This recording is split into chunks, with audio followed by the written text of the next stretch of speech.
Part 4. A reading from Abandoned to God, Oswald Chambers' autobiography. Picking up on page 24 of A Scottish Boyhood.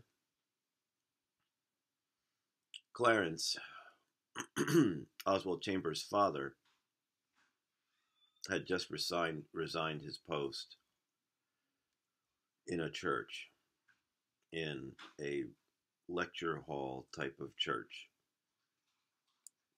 Not long afterward, the North Staffordshire Baptist Association in England appointed him home missions evangelist in the famous China-making area of the Potteries. Soon the family exchanged the fresh North Sea breezes of Aberdeen for the smoky kilns of Stoke-on-Trent and the beginnings of a small church in the nearby town of Fenton. While Clarence had a new job, little had changed for Hannah, Oswald's mom. Little had changed for her except for their location. She had 4 children in school each day, and 4 younger ones, including Oswald, at home. Her budget was meager, and money was scarce, but none of her brood ever suspected that anything less than the abundance of the Almighty was theirs. She greeted each day with joy and each crisis with the assurance that provision would come from the one who watches, the Lord. Oswald, like many children reared in a Christian home, learned to pray at a young age. But because of his earnest faith in God, his prayers seemed to go beyond mere form. His brother Franklin described Oswald's prayers at the age of 5 as very original, and recalled times when the older children, along with their mother, would tiptoe up the stairs at night and sit quietly to hear Oswald pray as he knelt by his bed. So we've got a whole family listening to his heart. Amazing. After setting his heart on having 2 guinea pigs, Oswald prayed each night for them and inspected the chicken run the next morning to see if they had arrived. He believed they would come because he had asked God.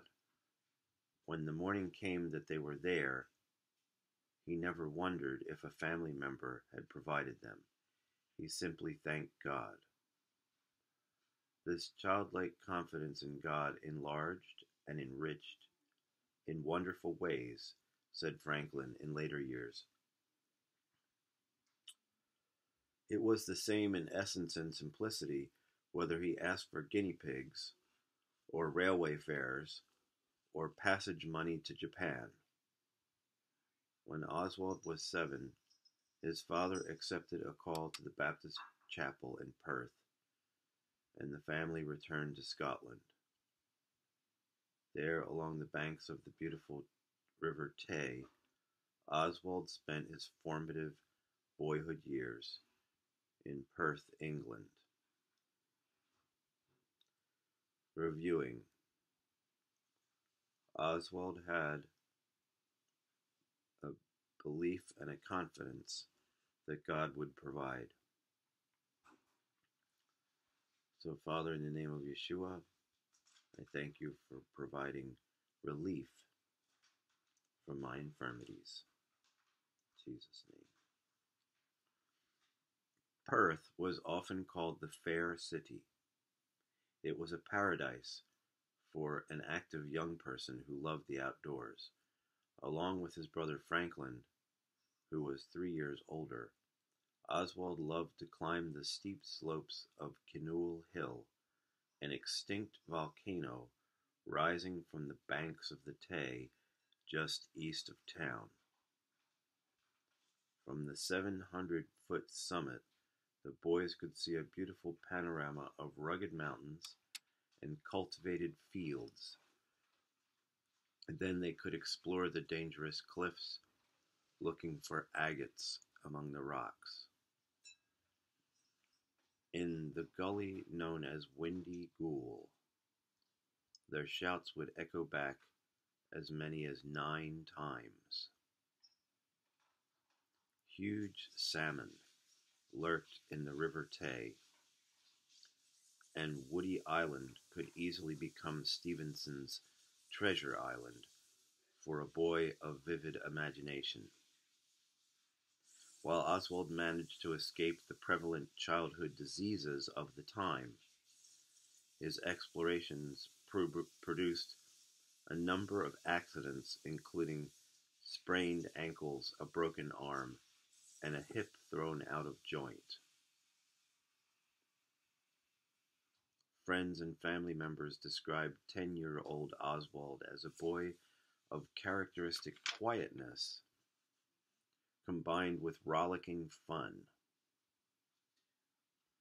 Merry and irresponsible, he showed little trace of the intense mental concentration that distinguished his character in later life.